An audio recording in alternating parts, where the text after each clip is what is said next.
नमस्कार दोस्तों, मेरा नाम है गौतम और आज इस वीडियो की शुरुआत हम एक कमेंट से करेंगे। दोस्तों, आप लोग को याद होगा कि आज से 4 से 5 दिन पहले मैंने बेस्ट एसबीआई म्यूचुअल फंड के बारे में एक वीडियो बनाया था, तो उस पे एक कमेंट आया था। हमारे एक सब्सक्राइबर हैं, उन्होंने कमेंट किया था कि आप एसबीआई मल्टी कैप को भूल गए, क्या वह बेस्ट फंड नहीं है? क्योंकि उस फंड में जो मैंने टॉप एसबीआई के म्यूचुअल फंड के बारे में बताया था, उसमें एसबीआई मल्टी कैप फंड को नहीं शामिल किया था। तो आज इस वीडियो में हम स्पेसिफिकली बात करेंगे कि एसबीआई मल्टी कैप फंड कैसा है और मैंने क्यों रिजेक्ट कर दिया था एसबीआई मल्टी कैप फंड को। क्यों मैं बोल रहा हूँ कि एसबीआई मल्टी कैप फंड में अभी फ़िलहाल इन्वेस्टमेंट करने की ज़रूरत नहीं है। हालाँकि बहुत सारे लोग एसबीआई मल्टी कैप में ऑलरेडी इन्वेस्ट कर रहे होंगे, तो वो अपना खुद का डिसीज़न ले सकते हैं। लेकिन आपसे रिक्वेस्ट है, अगर आप एसबीआई मल्टी कैप में निवेश कर रहे हैं या फिर निवेश करने के बारे में सोच रहे हैं, तो ये वीडियो आप पूरा देखिए। आपके लिए ये बहुत ही एक इन्फॉर्मेटिव वीडियो होने वाला है। तो चलिए बिना किसी देरी के शुरू करते हैं। लेकिन उससे पहले आपसे रिक्वेस्ट है, अगर आप इस चैनल पे नए हैं, तो इसे ज़्यादा से ज़्यादा लाइक करें, शेयर करें और प्लीज़ इसे सब्सक्राइब करें। तो जानते हैं कि आखिर एसबीआई मल्टी कैप के कुछ बेसिक फीचर्स क्या हैं, उसके बाद हम क्यों इसमें निवेश करना चाहिए और क्यों नहीं निवेश करना चाहिए, इन दोनों पहलुओं को समझेंगे। तो अगर मैं इसके पहले बेसिक फीचर की बात करूँ, तो मैं स्टार्ट करता हूँ इसके एक्सपेंस रेशियो से। एक्सपेंस रेशियो ठीक है, इसका 0.85 है, ठीक है। हालाँकि अगर ये 0.75 तक रहता तो अच्छा होता। आइडियली यही माना जाता है कि अगर किसी फंड का एक्सपेंस रेशियो 0.75 तक है, तो ठीक है, लेकिन फिर भी मैं यहाँ पे इसको ठीक ही मान के चल रहा हूँ कि 0.85 है। Exit load as it is 1% तो होता ही है। इसका जो फंड साइज़ है वो लगभग 21,000 करोड़ के आस-पास है, जो कि काफ़ी अच्छा है। अगर किसी मल्टी कैप फंड का साइज़ इतना ज़्यादा है, यानी इन्वेस्टर उस पे भरोसा कर रहे हैं भी उसमें इन्वेस्टमेंट हो रहा है, तो फंड साइज़ में देखिए कोई दिक्कत नहीं है। अमूमन मैं ये बोलता हूँ कि अगर आप कोई मल्टी कैप फंड सेलेक्ट कर रहे हैं या फिर कोई भी फंड सेलेक्ट कर रहे हैं इन्वेस्टमेंट के लिए, तो उसका फंड साइज़ कम से कम 5,000 करोड़ से ज़्यादा होना चाहिए, तो इसका है, इसमें कोई दिक्कत नहीं है। लॉक इन पीरियड भी नहीं है, तो ये इस फंड को और ख़ास बनाता है। लेकिन जो बातें मुझे यहाँ पे खटक रही है, वो इसका फंड का एज है, ठीक है? अभी इस फंड को 3 साल 5 महीने ही हुए हैं लॉन्च हुए। 14 फरवरी 2022 को यह फंड लॉन्च हुआ था। तो देखिए, अगर कोई फंड नया हो, इवन एनएफओ ही क्यों ना हो, या फिर 6 महीने, 8 महीने, 10 महीने, 1 साल, 3 साल, 4 साल हुआ हो, तो ऐसे फंड को निवेश करने के लिए मैं सलाह नहीं देता हूँ, क्योंकि उसका उतना ज़्यादा हमारे पास डेटा अवेलेबल नहीं होता है। फंड मैनेजर ने कैसा प्रदर्शन किया है, फंड मैनेजर किस तरह का है, उसका इन्वेस्टमेंट स्टाइल कैसा है, उसके बारे में हमें उतनी ज़्यादा जानकारी नहीं होती है। क्योंकि अगर आप मल्टी कैप की कैटेगरी में देखेंगे, तो इसके अलावा, मतलब कि एसबीआई मल्टी कैप के अलावा मार्केट में इससे भी अच्छे-अच्छे बहुत सारे फंड हैं, जो 8 साल, 10 साल, 15 साल पुराने हैं और जिन्होंने काफ़ी अच्छा रिटर्न भी बना के दिया है। तो क्या ऐसी ख़ास बात है जो मैं उन सभी अच्छे फंड को छोड़कर इसमें निवेश करने जाऊँ? तो इसीलिए मैं बोलता हूँ कि जो अभी नए-नए फंड होते हैं, चाहे वो कोई भी कैटेगरी का हो, उसमें निवेश करने से बचना चाहिए।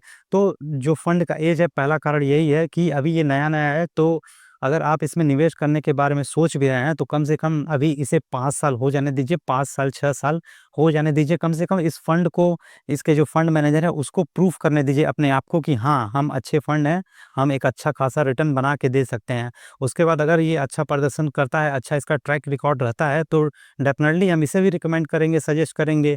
हम बताएँगे, इसके बारे में भी चर्चा करेंगे कि हाँ, अब ये निवेश करने के लायक है। तो ये तो हो गया पहला पॉइंट। इसके अलावा मैं अगर अदर चीज़ें बताऊँ कि क्यों मैंने इसे टॉप एसबीआई के म्यूचुअल फंड की लिस्ट में नहीं शामिल किया था, तो इसका सेकंड रीज़न है इसका जो रिटर्न है, मतलब कैटेगरी की तुलना में और बेंचमार्क की तुलना में अभी भी काफ़ी कम है। अगर आप ये इसका ग्राफ देखिए, यहाँ पे ब्लू वाला आपको दिख रहा होगा, तो ये फंड का ग्राफ है, इस फंड का ग्राफ पर्टिकुलरली, और येलो वाली जो लाइन है, वो आपको कैटेगरी की एवरेज ग्राफ है।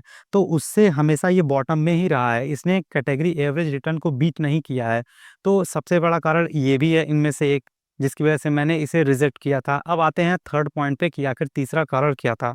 तो तीसरे कारण को डिस्क्राइब करने के लिए यहाँ पे कुछ टेक्निकल रेशियो हैं, जैसे कि alpha ratio, Sharpe ratio, beta ratio, standard deviation है, ठीक है? तो इन 4 रेशियो को भी अगर आप देखेंगे, मैं शॉर्टली यहाँ पे एक्सप्लेन कर देता हूँ, बहुत ज़्यादा टेक्निकल अगर आपको नहीं समझ में आता है तो परेशान होने वाली बात नहीं है, ठीक है? अल्फ़ा का मतलब ये होता है कि बेंचमार्क की तुलना में फंड ने कैसा रिटर्न दिया है। तो यहाँ आप साफ-साफ देखिएगा, इस फंड का अल्फ़ा 1.23 है, जबकि बेंचमार्क का 3.85 है। मतलब ये अपने बेंचमार्क को भी बीट नहीं कर पा रहा है। तो ये पहला कारण हो गया। दूसरा शार्प रेशियो देखेंगे तो 1.20 है।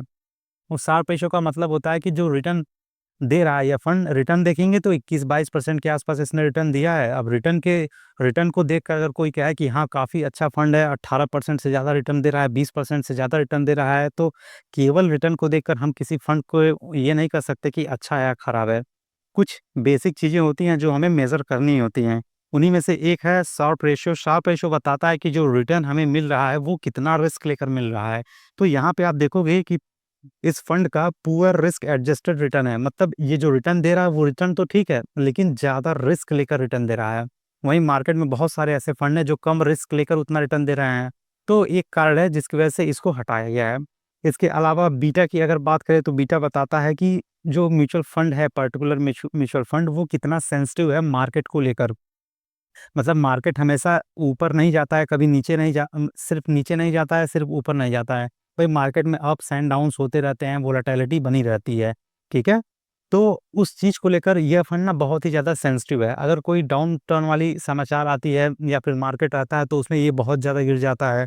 तो इस तरह की चीज़ें इसमें देखने को मिली हैं। इसके अलावा अगर स्टैंडर्ड डेविएशन देखें तो ये बताता है कि इस फंड में वोलेटिलिटी कितनी है, तो इस फंड में फ़िलहाल बहुत ज़्यादा वोलेटिलिटी है। तो ये चारों रेशियो को अगर आप चेक करेंगे ना, तो उन चारों रेशियो पे ये खरा अभी उतर नहीं रहा है। तो ये तीसरा कारण था जिसकी वजह से इसको मैंने अभी टॉप म्यूचुअल फंड एसबीआई के म्यूचुअल फंड में शामिल नहीं किया था। इसके अलावा अगर हम अब रिटर्न पे आ जाएँ, ये वाला अगर चार्ट आप देखिए, रिटर्न के बारे में यहाँ पे बताया गया है। तो आप 1 मंथ का इसमें देख लीजिए, 3 मंथ का है, 6 मंथ का है, 1 ईयर का है, 2 ईयर एंड मैक्सिमम 3 ईयर का है। अगर मैं 3 ईयर का रिटर्न देखता हूँ, 21.8% का इसने रिटर्न बना के दिया है एंड इसके कैटेगरी के एवरेज का रिटर्न है 24.69%। तो ये अपने बेंचमार्क को या फिर कैटेगरी एवरेज को बीट नहीं कर पा रहा है, उससे ज़्यादा रिटर्न नहीं दे रहा है। तो ऑफ कोर्स तो हम इसमें इन्वेस्ट करने के बारे में सोचेंगे भी नहीं। हाँ, 2 साल का अगर हम देखें तो वो भी कम है, 0.1% का ही है, लेकिन कम तो है। 1 ईयर का रिटर्न देखें तो वहाँ पे भी कम है। इसके अलावा अगर 6 मंथ का आप देखें तो वहाँ पे आपको थोड़ा-सा मार्जिन लेते हुए ये दिखेगा, लेकिन फिर वहाँ 3 मंथ का अगर आप डेटा देखें तो वहाँ पे भी कम है। मतलब ओवरऑल अगर रिटर्न की बात करें तो बेंचमार्क या फिर अपनी कैटेगरी एवरेज की तुलना में इस फंड ने कुछ अच्छा रिटर्न तो नहीं दिया है। इसे इसकी तुलना में और भी बहुत अच्छे-अच्छे रिटर्न देने वाले फंड हैं, ठीक है? तो ये हो गया रिटर्न्स के बारे में। इसके अलावा अगर मैं सेक्टर एलोकेशन की बात कर लूँ, तो ज़्यादा इसने वेटेज दिया है फाइनेंशियल सेक्टर में, उसके बाद सर्विस सेक्टर है, मटेरियल्स है, कस्टमर क्या है, डिस्क्रिशनरी है, टेक्सटाइल है, हेल्थ केयर है, केमिकल्स हैं एंड कम्युनिकेशन में है। यहाँ पे आप चार्ट में देख सकते हो। इसके अलावा अगर मैं पोर्टफोलियो समरी की बात करूँ, तो टोटल 53 स्टॉक हैं इस फंड में, जिसमें से टॉप 10 36% टॉप 10 स्टॉक शामिल है और अगर टॉप 5 की बात करें तो उसका वेटेज 20% है। तो देखिए सेक्टर एलोकेशन में और जो फंड सिलेक्शन है उसमें मुझे अभी कोई उतनी ज़्यादा डिफरेंसेस या फिर दिक्कत तो नहीं दिख रही है। लेकिन हाँ, अभी इसमें चेंजेस करने की ज़रूरत है। बाकी फंड मैनेजर पे सारी चीज़ें डिपेंड करती हैं कि आने वाले समय में वो इस फंड को किस तरह मैनेज करते हैं।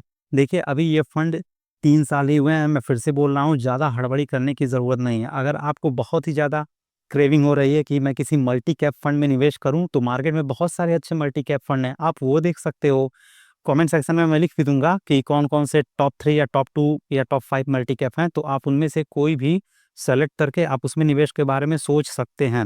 लेकिन अगर पर्टिकुलरली आप ये सोच रहे हैं कि एसबीआई मल्टी कैप में ही आपको निवेश करना है, तो ये फाइनल कॉल आपका होगा। लेकिन अगर मेरी पर्सनल ओपिनियन पूछेंगे तो मैं अभी यह सलाह दूँगा कि अभी इसमें निवेश करने के बजाय आपको कम से कम 2 से 3 साल तक अभी वेट करना चाहिए, जब तक ये फंड 5 साल से 6 साल पुराना ना हो जाए, प्रॉपर हमारे पास डेटा ना हो जाए, ठीक है? कि किस तरह इस फंड ने प्रदर्शन दिया है, कैसे अपने आप को प्रूफ किया है, उसके बाद हम इसके बारे में बात कर सकते हैं। तो आई होप अभी आपको समझ में आ गया होगा कि क्यों मैंने एसबीआई के टॉप म्यूचुअल फंड की जो लिस्ट बताई थी आज से 4 से 5 दिन पहले, उसमें इस फंड को नहीं शामिल किया था। तो अगर ये वीडियो आपको पसंद आया हो तो इस चैनल को लाइक करें, शेयर करें और ज़्यादा से ज़्यादा सब्सक्राइब करें। ये वीडियो हो गया यहीं पे समाप्त। जाते-जाते बस इतना ऐड करना चाहेंगे कि इस चैनल पे जो कुछ भी बताया गया है, उसका उद्देश्य केवल और केवल शिक्षा और जागरूकता है। There is no any financial recommendation or suggestion to buy or sell any kind of financial product. Securities market में हमेशा रिस्क एसोसिएटेड होता है, चाहे 0.001% का ही क्यों ना हो। तो जब भी आपको निवेश करना है, आपके अपने खुद के रिस्क पे निवेश कीजिए, ठीक है? ऐसा नहीं है कि मैंने कुछ बोल दिया तो आपने आँख बंद करके इन्वेस्टमेंट चालू कर दिया, ऐसा आपको कुछ भी नहीं करना है।